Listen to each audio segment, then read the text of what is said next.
found myself in a terrible position. Mm. The abuse, the fact that I allowed this person not only into my life, but for how long I put up with it. And this is a topic that is, I've been journaling a lot about it, trying to organize my thoughts and my feelings. And I did journal last night, and for the first time, I really feel like I was able to put into words what has been going on for the past decade of my life in regards to the abuse.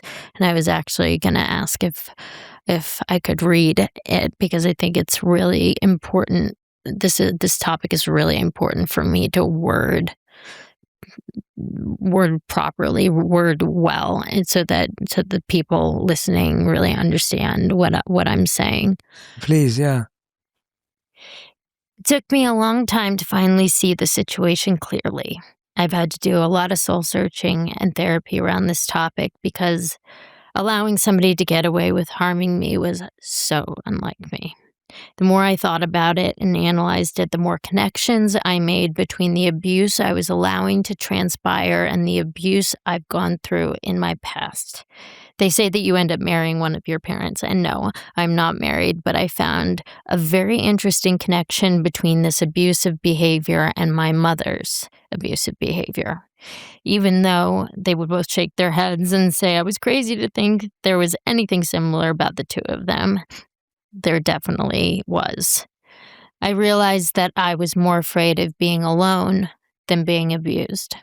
And in order to be around that kind of behavior, it took me dulling my senses and numbing myself with substances in order to silence that rational voice in my head that was telling me exactly what was going on and the many reasons why I needed to get myself out of this toxic relationship and as far away from this person as possible.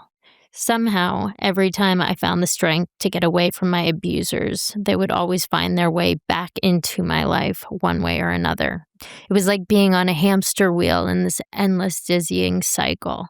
And the craziest part and the hardest part was to understand was that the physical abuse would come out of left field, but it was always when he was drinking, same as my mom.